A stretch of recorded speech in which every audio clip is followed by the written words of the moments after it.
ओम शांति। हमें अपने जीवन को संपूर्ण सुखी बनाना है।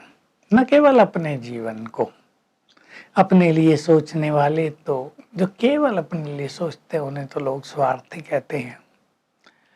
हमें अपने परिवार वालों को सुखी बनाना है, पड़ोसियों को भी सुखी बनाना है, अपने रिलेटिव्स को भी सुखी बनाना है। लेकिन शुरुआत करते हैं हम कितने सुखी हैं और हम अपने परिवार में कैसे सुख शांति की लहर क्रिएट कर पाते हैं। आपको याद होगा हम एक चीज की चर्चा कर रहे थे कि हमें दुख लेना नहीं है। उस पर मैं और कुछ प्रकाश डालना चाहूंगा। कई लोग, दुख तो आते हैं सबके जीवन में, कई लोग उसे जल्दी खत्म कर लेते हैं, भुला देते हैं, नॉर्मल लाइफ जीते हैं। लेकिन कुछ लोग उसे भूल नहीं पाते। मैंने कुछ ऐसी बुजुर्ग माताएं देखी, थोड़ी देखी, जिन्होंने जीवन का इतना दुख अपने अंदर समा लिया है कि चाहे मुझे ऐसा लगता था भगवान भी आकर उन्हें सुखी करना चाहे वो उसको भी रिजेक्ट कर देंगी। एक जगह एक प्रोग्राम चल रहे थे, छोटे हम गए थे नेचर क्योर के लिए, तो एक माता दूसरी को लाती थी।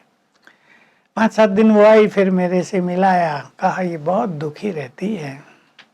मैंने पूछा आखिर दुख कहाँ से तुमने ये सब इकट्ठा कर लिया है। कहा बचपन से माँ ने दुखी किया, शादी हुई पति ने दुखी किया, बच्चे हुए बच्चों ने दुखी किया, फिर 1-2 की यंग की मृत्यु हो गई, उससे मैं बहुत दुखी हो गई, पति भी चला गया, बहुत दुखी हूँ। सचमुच तो उसके चेहरे पर उसका दुख समाया हुआ था। हमने उसको बहुत समझाने की कोशिश की, लेकिन वो जैसे कि दुख से बाहर ही नहीं आना चाहती थी। अब उसने उसको स्वीकार कर लिया था, यही मेरा जीवन है, बस अब दुखों में पड़े रहना, न खाने की इच्छा, न सोने की इच्छा, न कोई मनोरंजन में जाने की इच्छा, कुछ नहीं। पोतरे भी आते थे गोद में, ऐसे ही बस सूखे सूखे। तो मैंने समझी एक बात कि ये बातें सबके सामने आती हैं। अब माँ भी बच्चों को डांटेगी जरूर, प्यार भी तो बहुत करती है, लेकिन अच्छा सिखाने के लिए डांटती भी है। अब कोई दुखी रहने लगे उसकी डांट सुन के, ये तो बहुत बड़ी अपनी गलती है। इसको कहते हैं sensitive nature, too much feeling आना। अभी ये बहुतों में होती है और बहनों में थोड़ी ज्यादा होती है, डोंट माइंड प्लीज, बहनों में थोड़ी ज्यादा होती है। लेकिन बहनें भी इससे निकलना चाहती हैं और हम भी चाहेंगे कि आपको कुछ ऐसी बातें बताई जाएं जिससे आप इस फीलिंग की बीमारी से, जिसको बाबा फ्लू कहते थे, इससे बाहर आ जाएं। आपकी नेचर सेंसिटिव न रहे, क्योंकि एक रहस्य आपको ख्याल रखना है। जब हमारी नेचर बहुत सेंसिटिव रहती है ना, तो हम चारों ओर की निगेटिव एनर्जी को रिसीव करने लगते हैं। ये बहुत बड़ा रहस्य है सृष्टि का। हमें इस चीज को समझ लेना है बहुत अच्छी तरह। तो हम जितने पॉजिटिव होंगे, जितने पावरफुल थॉट्स अपने अंदर क्रिएट करेंगे, जितने दूसरों की बातों को लाइटली लेंगे, सेंसिटिव नेचर खत्म होती जाएगी। ये फीलिंग आने का, जो मूड ऑफ करने का संस्कार है, ये खत्म होता जाएगा। आप इस तरह चिंतन करें। यदि आपके बच्चे कुछ गलती करें, आप माँ हैं 2 बच्चों की, क्या आप उन्हें डांटेंगी नहीं? तो देखिए, डांटना तो पड़ेगा। बच्चों को डांट डपट भी होती है, प्यार भी बहुत होता है, मार भी देते हैं, प्यार भी बहुत करते हैं। लेकिन जो व्यक्ति दूसरों को दुख देता है, उसमें दुखों को सहने की शक्ति नहीं रहती। सारी जो मन की शक्ति है दुख देने में खर्च कर ली।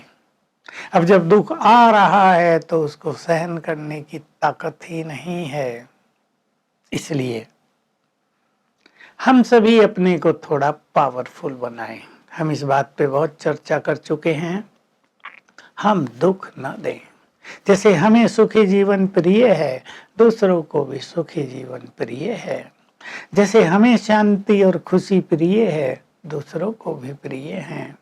जैसे हम अपना ध्यान रखते हैं, हम दूसरों का भी तो ध्यान रखें। हम दूसरों को दुख देते रहें और सुखों की कामना करें। हम दूसरों के बच्चों को तंग करते रहें और सोचें हमारे बच्चों को कोई तंग ना करे, ये हो ही नहीं सकता। जो कुछ हम देंगे वो रिटर्न होकर हमारे पास आना ही है। तो हम चिंतन करें अपने से, हमें स्वयं को पावरफुल बनाना है। एक तो हर बात को लाइटली लेंगे। अभी आप कहें किसी की मृत्यु हो गई, इसको लाइटली कैसे लें? बच्चे का एक्सीडेंट हो गया, इसको लाइटली कैसे लें?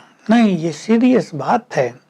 लेकिन अगर मन को हम इसमें उलझा देंगे तो हम अपने कर्तव्यों का पालन नहीं कर सकेंगे। छोटा सा उदाहरण है, एक सच्ची घटना है। एक माता अपने घर में पूरी बना रही है, गैस पर बैठ के बना रही, बच्चा खेल रहा है पीछे। उसने पूरी बनाकर कढ़ाई थोड़ी साइड में रख दी और दूसरा काम करने लगी। बच्चा खेलता खेलता आया और उसने हाथ मार लिया कढ़ाई में, जल गया, चिल्लाया और उसकी चिल्लाहट देखकर मां बेहोश हो गई। बहुत देर के बाद लोग आए, तब तक बच्चा तड़फ तड़फ के मर चुका था, छोटा सा बच्चा था। अब मां को हॉस्पिटल ले जाना पड़ा। विचार करें इस घटना पर आप। यदि मां सचेत रहती, यदि वो इतनी नर्वस ना होती, तो अपने बच्चे का तुरंत उपचार कर सकती थी ना। लेकिन उसने बच्चा भी खो दिया और अपनी मनोस्थिति, अपनी तन की स्थिति भी खो दी। हम थोड़ा ध्यान दें, घटनाएं होती हैं, बुरी बुरी भी घटनाएं होती हैं। मैंने कितनी बातें देखी, घटनाएं आती हैं मेरे पास भी। बच्चे अभी गए थे, 2 एक्सीडेंट हो गया। एक को तो बिल्कुल टांगे ही टूट गई, दूसरा मृत्यु को प्राप्त हो गया। माँ बाप के लिए पहाड़, दुखों का पहाड़ गिरने जैसा होता है, फिर भी अपने को संभालते हैं, उपचार कराते हैं। सोचते हैं एक बच्चा जीवित है, उसको जो चोट लगी उसका तो उपचार कर लें। अब माँ रोने में ही पागल हो जाए तो उपचार कौन करेगा, सेवा कौन करेगा? थोड़ा सा अपने को संभाल लें। इसको कहते हैं लाइट लेना, सहज भाव से देखना। घटना हुई है, बुरी घटना हुई है, ठीक करना है। अब हमें वो करना है जो अब किया जा सकता है। दुख ले नहीं। कईयों ने ऐसे दुख ले लिए हैं अपने मानस पटल पर, अपने सबकॉन्शियस माइंड में दुखों को इतना समा लिया है कि वो सोते भी दुखों के चिंतन में हैं, उठते ही फिर दुखों का चिंतन प्रारंभ कर देते हैं, और दिन में भी कई बार दुखों की, जो भी आएगा दुखों की चर्चा करेंगे, दुखों की बातें होंगी, दुख ही दुख रखते हैं। हमें इससे बाहर आना चाहिए, क्योंकि अगर आपने अपने जीवन में दुख इस तरह समा लिया सबकॉन्शियस माइंड में, तो आप कदापि सुखी नहीं हो पाएंगे। मृत्यु के बाद अगला जीवन भी आपका दुखों में बीतेगा। बच्चे रूप में ही आप रोते ही रहेंगे निरंतर। ऐसे कई बच्चों की कहानियां आ रही हैं, वो रो रहे हैं लगातार। इसलिए हमें बहुत महान बनना, उच्च विचारों वाला बनना है।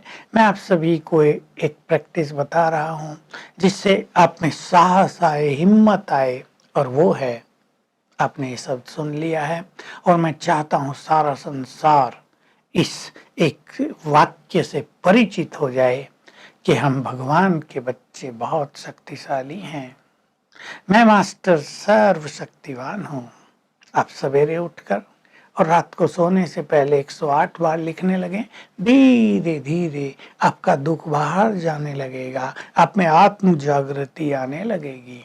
और लिखने के बाद सवेरे फिर 7 बार आप याद करना, मैं आत्मा हूँ, दुखों से मुक्त हूँ, बहुत सुख स्वरूप हूँ।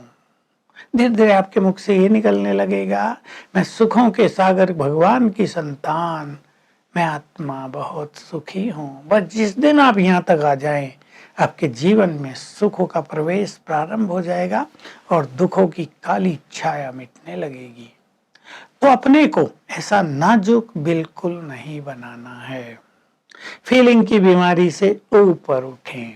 जिन्होंने ज्ञान लिया है वो अव्यक्त महावाक्य हैं शिव बाबा के हमारे पास। रोज अव्यक्त महावाक्यों की स्टडी करें, उन पे कुछ लिखें, मास्टर सर्वशक्तिवान का अभ्यास करें और अपने अंदर पावरफुल विचारों का सृजन करें, उन्हें क्रिएट करें। मैं शिव बाबा की संतान शिव शक्ति हूँ, मैं नाजुक कैसे हो सकती हूँ, मुझे तो संसार को सुख देना है, मैं दूसरों का दुख कैसे ले सकती हूँ। अपने से बात करें, इसको सेल्फ इंट्रोस्पेक्शन कहते हैं। स्वयं से बातें करना, इससे हमारी कई सोई हुई चेतनाएं जागृत हो जाती हैं और ये जो दुखों के पहाड़ जीवन में लेकर हम चल रहे होते हैं, इनसे हम मुक्त हो जाते हैं।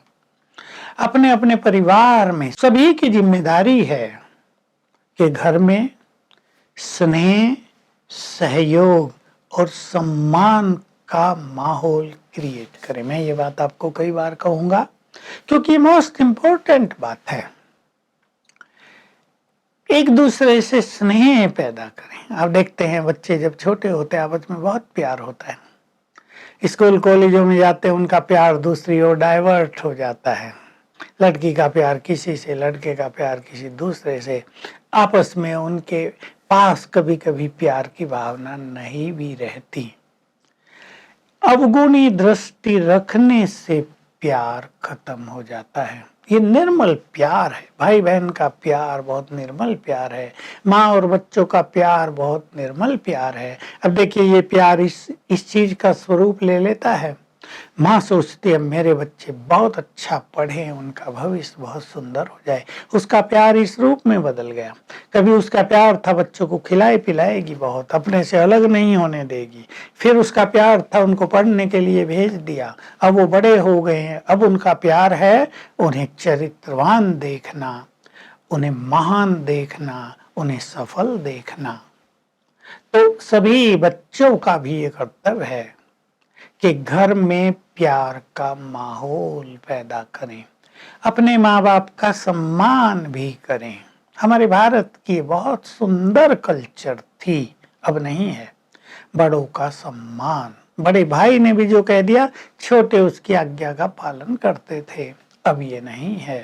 तो इस परंपरा को हम समझें और फिर से चालू करें, हमारा देश महान बनेगा, परिवारों में सुख शांति खुशी प्रेम सम्मान लौटेगा, एक दूसरे के अवगुण नहीं देखेंगे।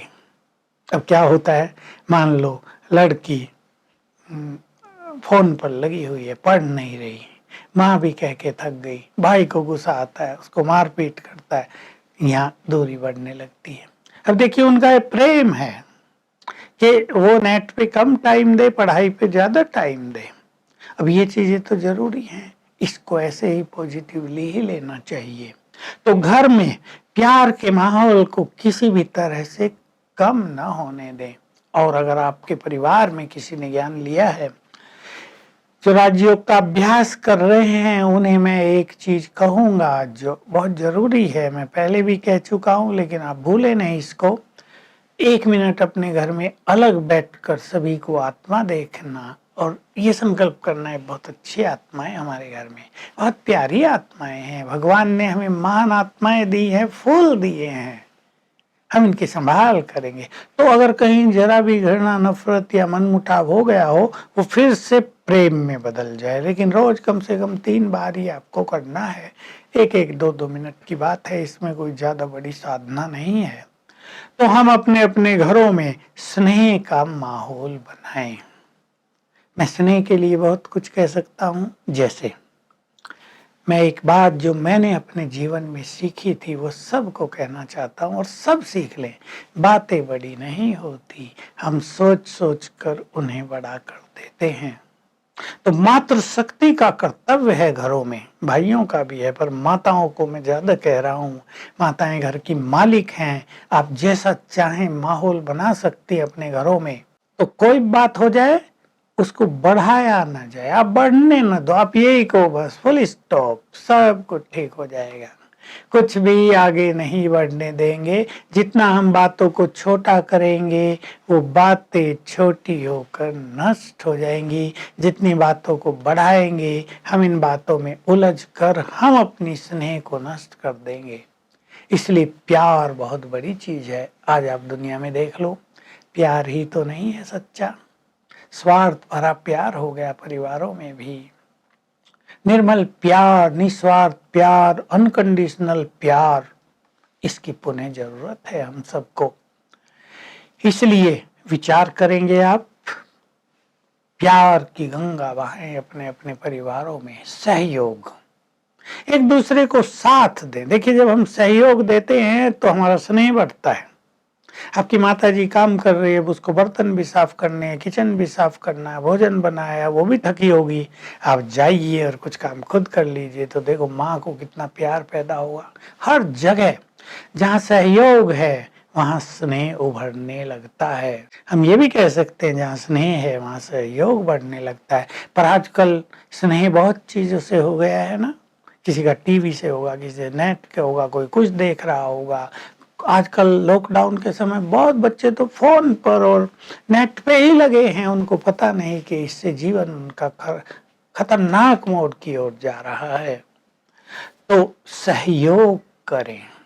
घर के और भी कई काम होते हैं, उसमें भी आप सहयोग दें। सब मिलजुल के करें, गीत गाते हुए करें, एक दूसरे को अप्रिशिएट करते हुए करें, तो बहुत अच्छा हो जाएगा।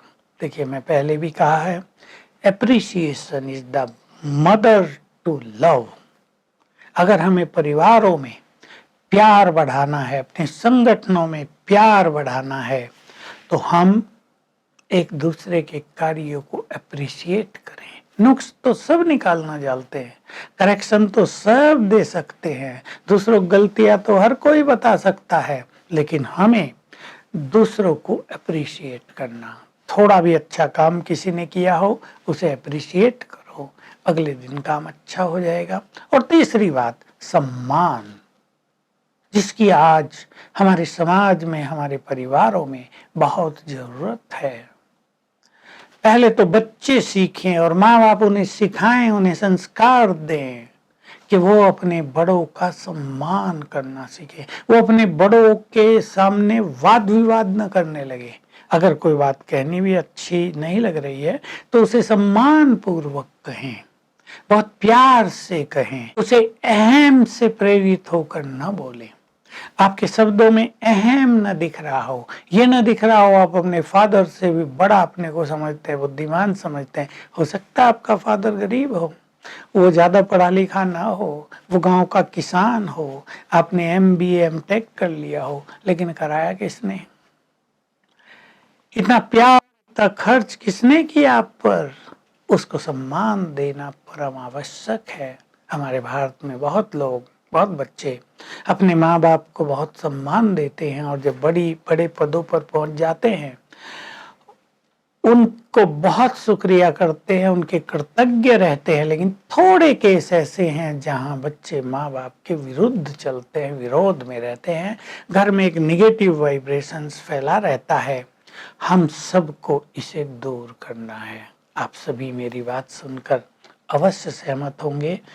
पति पत्नी का सम्मान करे, पत्नी पति का करे, एक का नहीं केवल।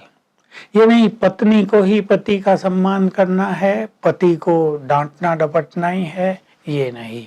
अब सब समान हैं, सब आत्माएं हैं, सब वेल क्वालिफाइड हैं। हम एक दूसरे को सम्मान देंगे तो आपके घर में सूदिंग वाइब्रेशंस हो जाएंगे, सब बहुत प्रसन्न रहेंगे, सब बहुत खुश रहेंगे, वहाँ टकराव की कोई मार्जिन होगी ही नहीं। तो इन तीनों चीजों को आप अपने परिवारों में बढ़ावा दें, स्नेह, सहयोग और सम्मान। तो आओ हम सभी परिवार, अगर आपके पास 10 मेंबर भी हैं तो सब एक हो जाएं। मैंने देखे ऐसे परिवार, 5 बच्चे, 5 की बहुएं, 5 के बच्चे, कैसे प्यार से रहते। 25 का परिवार ऐसा रहता है जैसे एक हो सब, माँ बाप भी उनके हैं, सब एकता के सूत्र में बंधे रहते हैं, कोई बंटवारे का झगड़ा नहीं, कोई स्वार्थ नहीं। तो ऐसा ही माहौल हमें भी बनाना है। ओम शांति।